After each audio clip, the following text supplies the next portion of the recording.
नमस्कार दोस्तों, शुरू करते हैं अपना आज का सेशन। यूपी पुलिस का री एग्ज़ाम हुआ था तो उसका आज का पहली शिफ्ट का पेपर है ये हमारा। तो मॉर्निंग शिफ्ट का ये है हमारा पहला पेपर। सोल्व करते हैं, उम्मीद है आप सभी का अच्छा गया होगा। देखो पहला क्वेश्चन है हमारा, ये एचसीएफ का क्वेश्चन है। 0.05, 0.5, 1.25 को एचसीएफ बताना है। देखो एचसीएफ जो होता है, आप सिंपल सी चीज़ देखें, इन सब में 5 का ही टेबल है।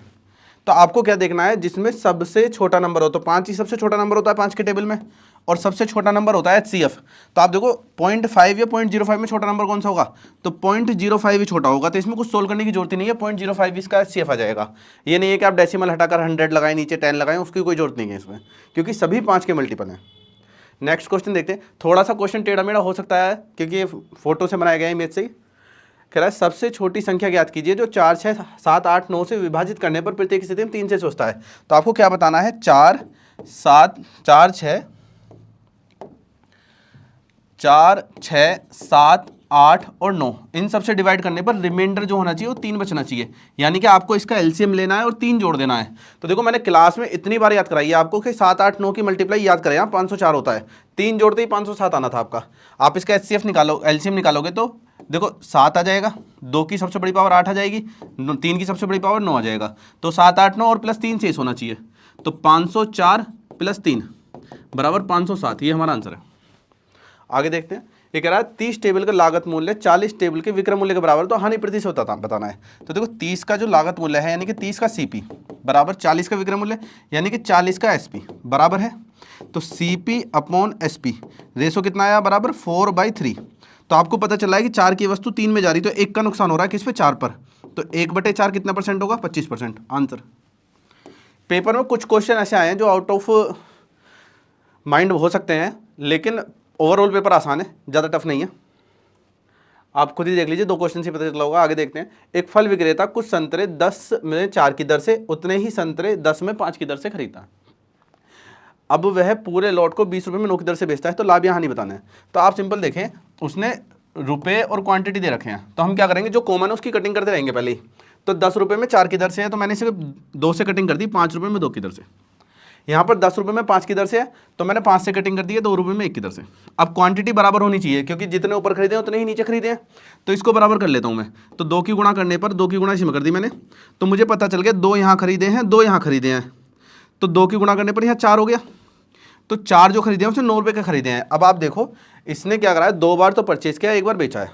तो रुपये और क्वांटिटी, तो हमारे पास 9 रुपये और ये 4, तो 9 रुपये में 4 क्वांटिटी खरीदी है। अब वो सेल जो कर रहा है वो 20 रुपये में 9 की दर से कर रहा है, तो 9 क्वांटिटी और 20 रुपये में। अब आपको क्या करना है, बेचते हुए इन दोनों क्वांटिटी को भी इक्वल करना है। तो 4 और 9 को बराबर कर लेते हैं। तो 9 की गुणा ऊपर करोगे तो 9 ने 81, 4 की गुणा नीचे करोगे तो 20 चौक 80। तो आपको साफ दिख रहा है कि 81 की वस्तु 80 में जा रही, तो 1 का नुकसान हो रहा है। तो 1 का नुकसान है 81 पर, ये कितना परसेंट है, तो 1/81 कितना परसेंट है हमारे पास।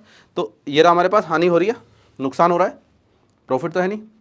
आगे देखें। 2 प्रकार के चावल की दर 11 रुपये प्रति किलोग्राम और 21 रुपये प्रति किलोग्राम है। 17 रुपये प्रति किलोग्राम की दर से मिश्रण को मिलाकर मिक्सचर लगाना है। बस आपको 11 एक तरफ लिखेंगे, 21 एक तरफ लिखेंगे, बीच में लिखेंगे 17, माइनस करेंगे 4, इसमें से माइनस करेंगे 6, तो 4, 6 में कितना रेशो आएगा, 2 और 3 का। ये रहा हमारा बी ऑप्शन। देखते हैं आगे। 12.5% की दर से एक धनराशि कितने समय में दुगनी हो जाएगी। तो आप सिंपल देखें, देखो 12.5% का मतलब होता है 1/8। तो 8 रुपये पर अगर 8 रुपये धनराशि है तो 1 रुपये ब्याज आएगा, 1 रुपये इंटरेस्ट आएगा आपका कितने साल में, 1 रुपये इंटरेस्ट आने वाला है आपका 1 साल में। ठीक है जी। अब उसने कहा है कि ये 8 रुपये दुगने हो जाने चाहिए, तो दुगने होने का मतलब है 16 रुपये बनने चाहिए। तो जब 16 रुपये बनेंगे तो ब्याज कितना आएगा, 8 रुपये। तो जब 1 रुपये ब्याज है 1 साल में, तो 8 रुपये ब्याज कितने में आएगा, 8 साल में। तो ये इसका आंसर था, 8 साल। ये रहा डी ऑप्शन।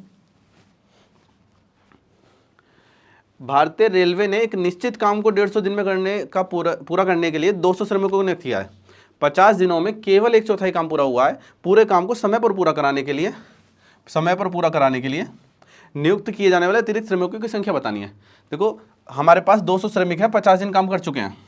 200 श्रमिक हैं, वो 50 दिन काम कर चुके हैं, लेकिन काम 150 दिन का है टोटल। हमारे पास 50 दिन काम होने के बाद पता चला है कि 1/4 काम हुआ है, तो हमने 1/4 में मान लिया 4 काम टोटल है, 1 काम हो गया, 3 बच गया। तो 1 काम हो गया, बचा कितना काम हमारे पास, बचा हुआ 3 काम है। उस 3 काम के लिए कह रहा है कि कितने अतिरिक्त व्यक्ति लगाए तो काम समय पर पूरा हो जाए। तो देखो व्यक्ति 200 तो हैं, कितने अतिरिक्त लगाए 200 + x, और काम समय पर होने का मतलब कितना है 100 दिन में हो जाए। क्यों? क्योंकि 50 दिन हो चुका, 150 दिन टोटल है, तो 100 दिन बच रहे हैं। तो आप इस 100 से काटोगे आपसे 2, ये हुआ हमारा 100 और 300, तो 200 + x = 300। तो आपको पता चलेगा कितने व्यक्ति आए हैं 100, यही पूछ रहा है हमसे। 12 पुरुष 18 महिला एक काम को 10 दिन में कर सकते हैं, 9 पुरुष 18 महिला इस काम को 12 दिन में कर सकते हैं, 2 पुरुष 3 महिला इस काम को कितने दिन में करेंगे? तो 60 दिन। आंसर सिंपल है, 1 लाइनर क्वेश्चन है, इसमें कुछ नहीं करना। पता नहीं बच्चों ने क्या किया होगा इसमें। 12 पुरुष, बाद में कमेंट करके बताना इसी तरीके से किया नहीं किया। 12 पुरुष 18 महिलाएं इस काम को कर रहे हैं 10 दिन में। अब जो पूछा है डायरेक्ट वो देखिए आप, 2 पुरुष 3 महिलाएं, 2 पुरुष 3 महिलाएं इस काम को कितने दिन में करेंगे, ये पूछा है उसने हमसे। तो आप देखो मैं यहाँ पर 6 कॉमन ले सकता हूँ, तो 2 मैन 3 वोमेन, 6 कॉमन लिया तो ये 60 बन गया, बराबर 2 मैन 3 वोमेन, कितने दिन बताने हैं हमें, तो इससे तो ये कट गया, 60 हमारा आंसर है डायरेक्ट। तो लिखना भी नहीं था, डायरेक्ट कॉमन दिख के आपको दिख जाता है 60 है का आंसर। आगे देखिए, 2 रेलगाड़ियाँ 59 किलोमीटर प्रति घंटा और 32 किलोमीटर प्रति घंटे की चाल से समान दिशाओं में चलती हैं। ठीक है, समान दिशाओं में चलती हैं, और तेजी से चलने वाली रेलगाड़ी धीमी से चलने वाली रेलगाड़ी व्यक्तियों को 16 सेकंड पार कर देती है। तेज गति से चलने वाली रेलगाड़ी की लंबाई बतानी है। तो देखो विपरीत दिशा में चल रही है, तो समान दिशा में चल रही है, तो चाल घट जाएगी, चाल घटेगी, तो 59 और 32 का अंतर होता है 27 किलोमीटर प्रति घंटे का मीटर प्रति सेकंड बदलेंगे तो 7.5 मीटर प्रति सेकंड होता है। 7.5 मीटर प्रति सेकंड की चाल से 16 सेकंड जाएंगे, तो गुणा 16, गुणा कर देंगे कितना जाएगा 120 मीटर। तो 120 मीटर आंसर है। इसमें डाउट ये हो सकता है बच्चों को कि लंबाई दोनों की आएगी, नहीं, एक की लंबाई आएगी। क्यों? क्योंकि दूसरी रेलगाड़ी वाले में व्यक्ति को पार कर रहा है, धीमी गति से चलने वाली रेलगाड़ी में बैठे व्यक्ति को पार कर रहा है, तो व्यक्ति की बात करी है, तो धीमी गति से चलने वाली रेलगाड़ी की लंबाई हो जाएगी 0। तो तेज गति से चलने वाली रेलगाड़ी की चाल दूरी पूछी है, तो दूरी हो जाएगी 120। इसने कहा है कि 67 मीटर लंबी ट्रेन 10 सेकंड में 33 मीटर लंबी सुरंग को पार करती है। जब भी ट्रेन किसी को भी पार करेगी अपनी दूरी और उसकी दोनों दूरी चलेगी, तो 10 सेकंड में उसने 33 और 67, तो हमें पता चला है कि ट्रेन 10 सेकंड में 100 मीटर जा रही है। ठीक है जी। अब उसने हमसे बोला है कि एक ट्रेन 65 मीटर लंबे प्लेटफॉर्म पर खड़े व्यक्ति को पार करने में कितना समय लगेगी। देखो 65 मीटर लंबे प्लेटफॉर्म को पार करती तो वे प्लेटफॉर्म की लंबाई ली जाती, लेकिन प्लेटफॉर्म को पार नहीं कर रही, व्यक्ति को पार कर रही है, तो ट्रेन अपने आप को पार करेगी। तो ट्रेन की लंबाई कितनी है 67 मीटर, तो 10 सेकंड में 100 मीटर जा रहा है, तो 67 मीटर जाने में उसे कितना समय लगेगा, तो 6.7 सेकंड। भाई इसका 1/10, इसका 1/10, तो 6.7 सेकंड आ गया आंसर। आगे इसने कहा है निखिल और रितु क्या है 2:1 के अनुपात में है, वे 5 और 3 के अनुपात में खर्च करते हैं, 4:1 के अनुपात में बचत करते हैं। यदि निखिल और रितु दोनों की कुल मिलाकर मासिक बचत 10,000 है, तो उनकी आय कितनी है। तो आप देखो मासिक आय पूछिए, मासिक आय में 5-3 का अनुपात, हमारे 2:1 का अनुपात दे रखा है, तो इनकम 2 और 1 के अनुपात में, और उसने हमसे कहा है इनके खर्च, इनके जो एक्सपेंसेस हैं वो हमारे 4 और 1 के अनुपात में है। खर्च हमारे 5 और 3 के अनुपात में, सॉरी, खर्च हमारे 5 और 3 के अनुपात में है। तो जो इसकी बचत है वो 4:1 के अनुपात में है, बचत है 10,000, तो 10,000 को आप 4:1 के रेशो में बांटोगे तो बचत होगी 8,000 और 2,000, हो गया 4:1 के रेशो में। तो इसको बीच में रख देंगे हम, बचत को, सेविंग को, इनकम और सेविंग और एक्सपेंसेस बच जाएगा ना, तो इसको हमने रख दिया 8,000 और ये 2,000। इक्वेशन भी बना सकते हो आप, लेकिन जो मुझसे पढ़े हैं उन्हें मैंने बता रखा है, ये आप डायरेक्ट बीच में रख के कर सकते हैं। ये 3 दूनी 6, 5 एकम 5, 6 और 5 का अंतर आ गया 1, ये हुआ हमारे पास 3 8 24 और 5 दूनी 10, 24 और 10 का अंतर आया 14, तो 1 की वैल्यू आ गई 14,000, 1 की वैल्यू 14,000, 2 की वैल्यू 28,000, तो यही हमारा आंसर है सी। अभी तक आपको कोई क्वेश्चन टफ नहीं लग रहा होगा, देखो 1-2 क्वेश्चन है जो आउट ऑफ सिलेबस कह सकते हो, लेकिन बाकी ओवरऑल पेपर आसान है, मुश्किल नहीं है। 1-2 क्वेश्चन आते ही हैं दिमाग खराब करने के लिए, जिससे आप आसान क्वेश्चन को भी गलत कर दें। पास वही होता है जो उसमें भी पेशेंस बना के रखता है। वो कह रहा है एक परीक्षा में एक छात्र को जो अधिकतम अंक का 20% प्राप्त करता है 5 अंकों से फेल हो जाता है, एक अन्य छात्र है अधिकतम अंकों से 30% स्कोर करता है और 20 अंक अधिक प्राप्त करता है। तो आप देखो 20% नंबर प्राप्त करता है टोटल नंबर के, और 5 अंकों से फेल था, तो 5 नंबर जोड़ दो, पास हो गया। अगला व्यक्ति है जिसे 30 स्कोर मिला है, 30% मिला है टोटल नंबर का, एक्स मान सकते हो, 20 अंक अधिक मिलते हैं, तो 20 घटा दोगे तो भी वो पास है। अब आप देखो नंबर तो जुड़ जाएंगे, परसेंटेज घट जाएगी, तो 10% जो है टोटल नंबर का वो हमारा है 25 नंबर। अब इसने हमसे पूछिए पासिंग परसेंटेज, उत्तीर्ण होने के लिए प्रतिशत चाहिए, तो आप देखो 20% तो चाहिए, 5 नंबर और परसेंटेज में पता चल जाए तो हमें पता चलेगा कितने पास होगा। तो मैं यहाँ 5 नंबर की बात कर रहा हूँ, कितना परसेंट होगा, तो इसका 1/5, तो इसका 1/5 होगा 2%, यानी कि उसे 2% नंबर और लेने हैं, तो 20% 2% कितना होगा 22%, तो उसे पास होने के लिए 22% नंबर चाहिए, ऑप्शन ए। ठीक है, ये कह रहा है एक निश्चित धनराशि पर 2 वर्ष के लिए 5% की दर से साधारण ब्याज 1600 रुपये, 3 वर्ष बाद समान दर से चक्रवृद्धि ब्याज वार्षिक रूप से संयोजित होता है, ज्ञात कीजिए। हमें 2 साल का साधारण ब्याज दे रखा है, 3 साल का चक्रवृद्धि ब्याज पूछा है। तो देखो 3 साल का चक्रवृद्धि ब्याज है 16, 2 साल का साधारण ब्याज, 2 साल का ऐसा ही हमें दे रखा है 1600, 1 साल का होगा 800, ठीक है। अब आप 3 वाला रेशो लगा सकते हैं इसमें। ये रहा 800 रुपये 1 साल का ब्याज है, 5% दर है तो इसका 5% निकालेंगे 40, इसका 5% निकालेंगे 2, मल्टीप्लाई करेंगे इसमें 2400, इसमें मल्टीप्लाई करेंगे 120, इसमें मल्टीप्लाई करेंगे 2, जोड़ देंगे कितना हो जाएगा 2522। यही हमारा आंसर है 2522। क्लास का क्वेश्चन है, रटा हुआ होगा, बच्चों को डायरेक्ट आंसर लगाना था। ये कह रहा है 12/2/2022 से 11/2/2003 तक 15% की दर से 7300 रुपये का साधारण ब्याज कितना है। तो आप देखो ये 1 साल का गैप है पूरा 2 से 11 तक आ रहे हैं आप भाई, 12 से 11 तक, यहाँ दूसरा महीना ही है, तो पूरे 365 दिन का ब्याज है। तो आप देखो 7300 दे रखा है तो 365 दिन ही माने, 1 साल का ब्याज मान सकते हैं आप। 15% की दर से 7300 रुपये पर पूरे 1 साल का ब्याज निकलना है आपको। तो परसेंटेज से 2 जीरो गुणा करेंगे 10950, आगे हमारे पास आंसर 10950, ये डी ऑप्शन। आगे देखते हैं, ये कह रहा है 475 रुपये अंकित मूल्य है, 15% की छूट देनी है जूते पर, तो कितनी छूट है। तो आपको बताना है 475 रुपये का 15% होता है 3/20, दुगुना कर लेते हैं, 3 पंजे 15, 47 दिया 141, 142 और 5/20 भाग करेंगे आप इसे, ये आ जाएगा 71 और ये 2.5, तो 71.25, तो कितनी डिस्काउंट होगी 71.25। आगे देखते हैं, एक दुकानदार एक वस्तु के अंकित मूल्य पर 10% की छूट देता है, लेकिन छूट वाले मूल्य पर 8% बिक्री कर भी लगाता है। यदि ग्राहक बिक्री कर सही तो मूल्य के रूप में 3420 रुपये का भुगतान करता है, तो अंकित मूल्य कितना है। तो देखो हमारे पास कोई वस्तु 100 रुपये की थी, 90 में हमने खरीदी, 8% बिक्री कर लगा दिया, तो 90 का भी 8% हो गया। तो आप ऐसे लिखें, जो 3420 रुपये है 8% बिक्री का शामिल है, यानी कि ये 108% के बराबर है, 100 के बराबर कितना होगा, ठीक है। अब ये भी हमारे पास क्या है 10% डिस्काउंट के बाद आया है, तो ये 90% के बराबर है, 100 के बराबर कितना होगा। बस आपका आंसर आ जाएगा, इसी सोल्व करना है बस। 0 से 0 काट लीजिए, 9 से काट लीजिए आप इसे, 9 तिया 27, 9 7 63, 9 72, ठीक है। 108 से काट लेता हूँ सीधे मैं, 108 तिया 324, बचा 54 से काटोगे 2 बार 5 बार, तो 0 भी कट गई, तो हमारे पास कट गया 35 बार ये, तो 3.5 गुना है इसका, तो 35,000 हमारा आंसर आ जाएगा। ये रहा 2 जीरो एरी 1 जीरो एरी, ठीक है ना। तो कैलकुलेशन थी और कुछ नहीं थी इसमें। आगे देखिए, इसे कहा है x + 1/x का औसत m है, x² + x² और 1/x² का औसत क्या होगा। देखो x और 1/x का औसत है, x + 1/x का औसत अगर आप निकालोगे तो बराबर m दे रखा है, तो इस 2 की गुणा हो जाएगी, तो हमारे पास आया x + 1/x का जो औसत आया वो 2, x + 1/x का जो सम आया वो 2m आया, क्योंकि औसत m है। अब इसके स्क्वायर का औसत पूछ रहा है, तो आप देखो स्क्वायर करना पड़ेगा, तो आप इसका स्क्वायर करें, तो इसका स्क्वायर करेंगे तो यहाँ हो जाएगा होल स्क्वायर और यहाँ भी हो जाएगा होल स्क्वायर।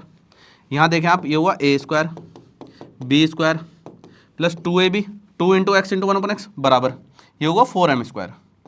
अब आप देखें मुझे इसका औसत निकालना है, तो पहले 2 को उधर भेज दीजिए, जैसे ही 2 उधर गया, तो लिख रहा हूँ मैं, 2 उधर गया तो हमारे पास हो गया 4m² - 2, इधर बच रहा है हमारे पास x² + 1/x²।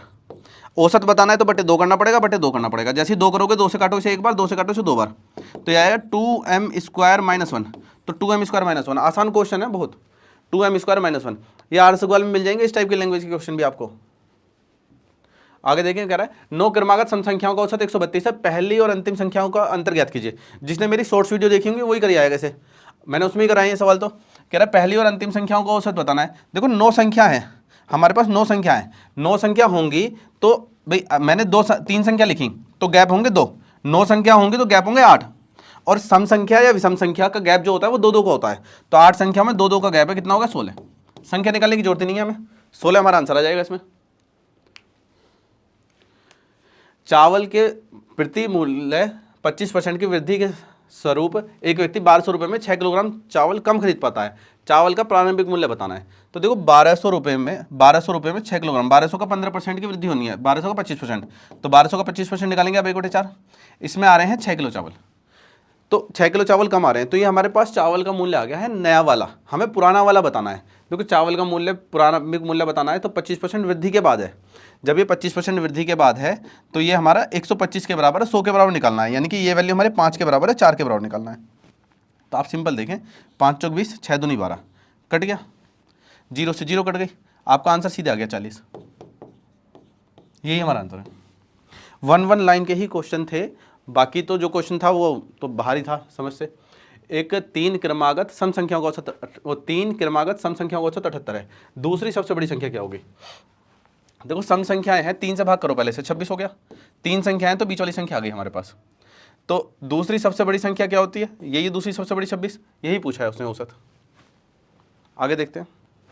एक घोड़े को 25% लाभ पर बेचा गया। यदि 35% कम पर खरीदा होता, 732 रुपये कम पर बेचा होता, तो 36% का लाभ होता। घोड़े का क्रय मूल्य कितना है? ठीक है भाई,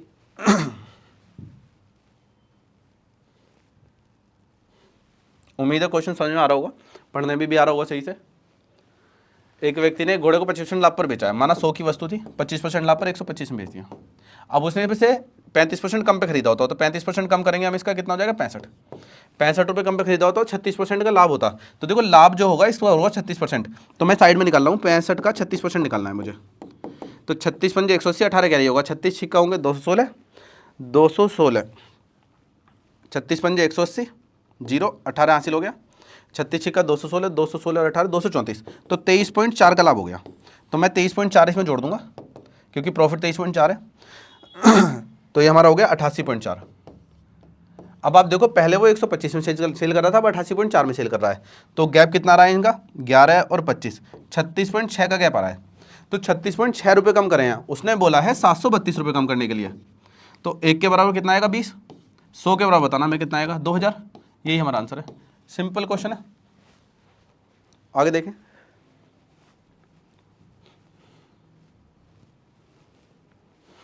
ये रीजनिंग में होगा या फिर मैथ में होगा, क्योंकि इस बार जो क्वेश्चन आए हैं वो आगे पीछे आए हैं, एक कंटिन्यू नहीं आए, तो मैंने ले लिए हैं। 2-3 क्वेश्चन रीजनिंग के भी मिल सकते हैं आपको, तो माइंड मत करना। 50 किलोमीटर प्रति घंटे की चाल से 250 किलोमीटर जाना है, तो 50 से भाग करेंगे 5 घंटे यात्रा का समय पूछा है।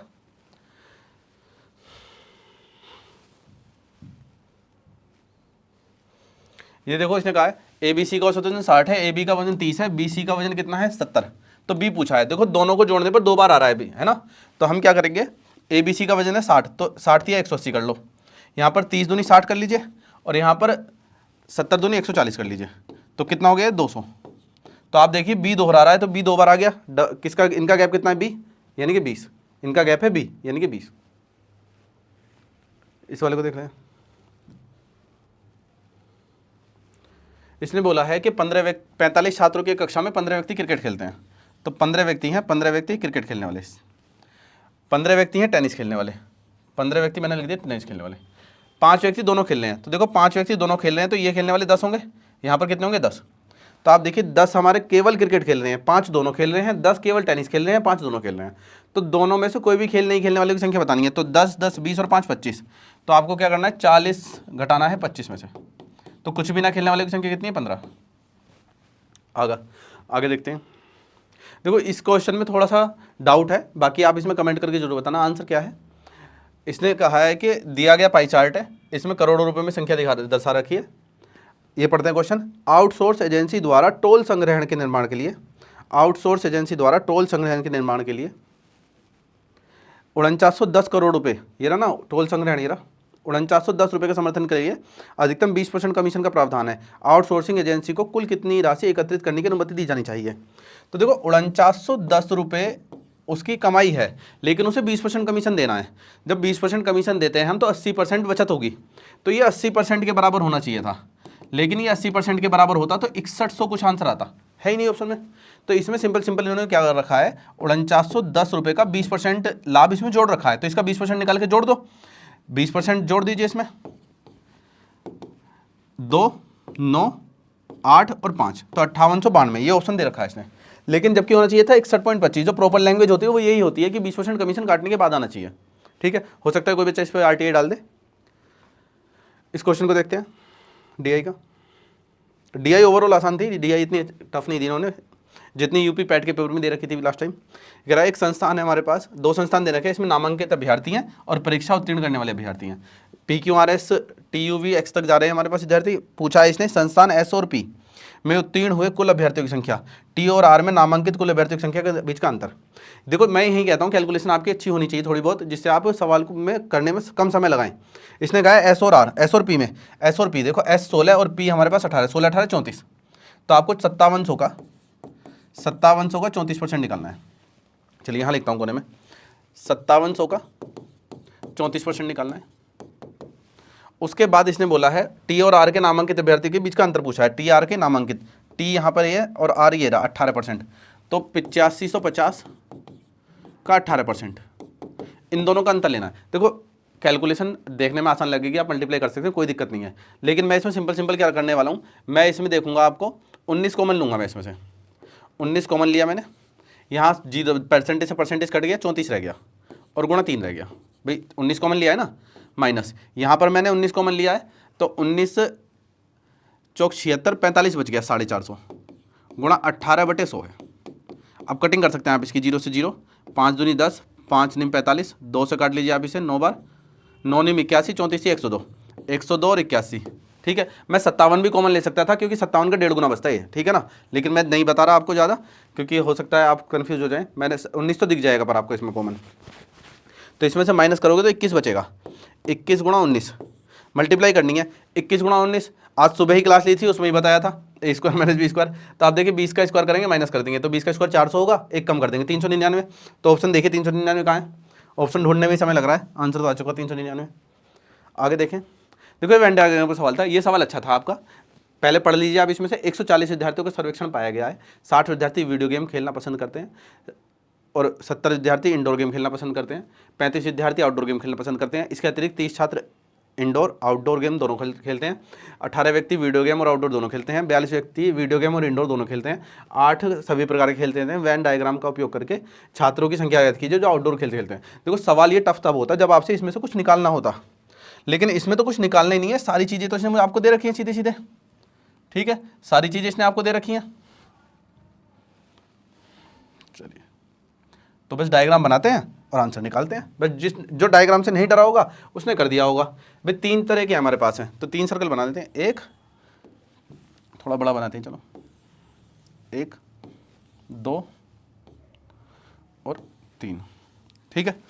ये हमारे पास है, इसने बोला है 140 विद्यार्थी हैं टोटल, 60 विद्यार्थी वीडियो गेम खेलते हैं।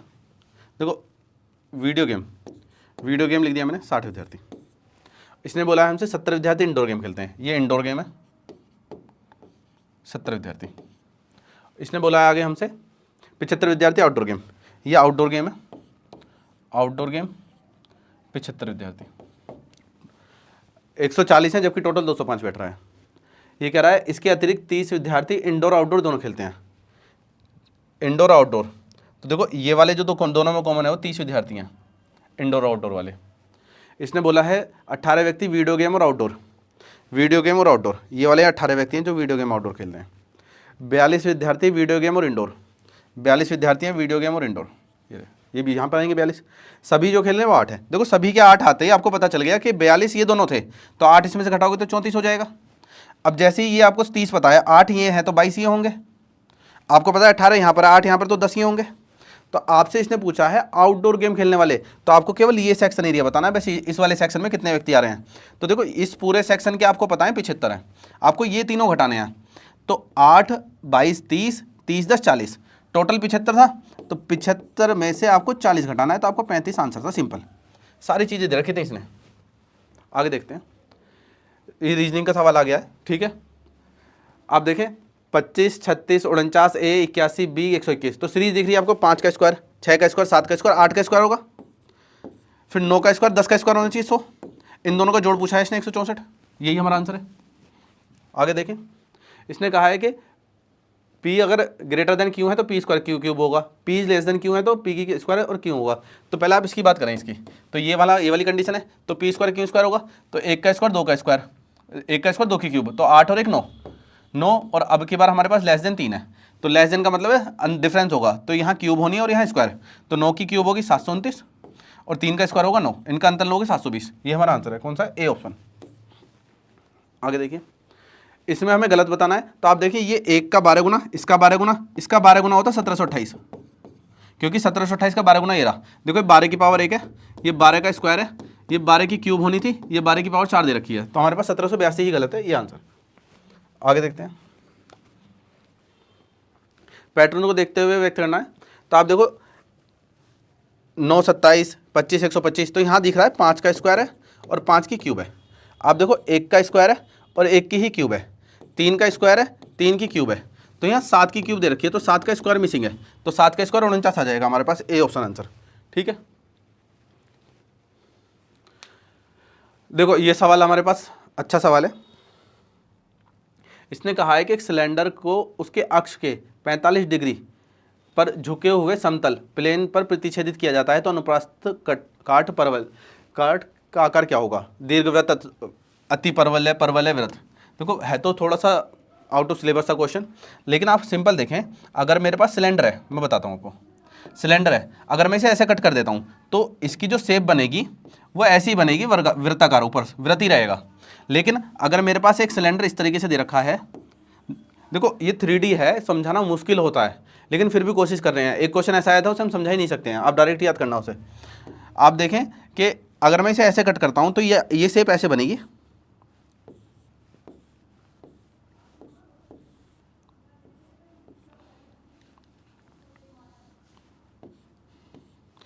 ये ऐसी शेप बनेगी, यानी कि यहां पर रेक्टेंगल आएगा। अगर मैं इस सिलेंडर को कट करता हूं 45 डिग्री के कोण पे, तो 45 डिग्री के कोण का मतलब है ऐसे कट करना। ऐसे कट करने का मतलब है मेरे पास ऐसे होगा, ये सिलेंडर इस तरीके से बचेगा यहाँ पर, और ऊपर कर देता हूँ मैं थोड़ा सा, यहाँ पर ऐसे, ये तो ये ऐसे शेप आएगा, तो थोड़ा सा झुका हुआ रहेगा, अभी झुका हुआ कम लग रहा है मुझे, और ऊपर करता हूँ, लो अब देखिए। अब तो हमने 45 डिग्री पे कट कर दिया है, तो जब 45 डिग्री पे कट कर दिया तो पूरा वृत्त नहीं है, ये दीर्घ वृत्त की श्रेणी में आता है, तो हमारा इसका आंसर आएगा दीर्घ वृत्त। आगे देख लेते हैं।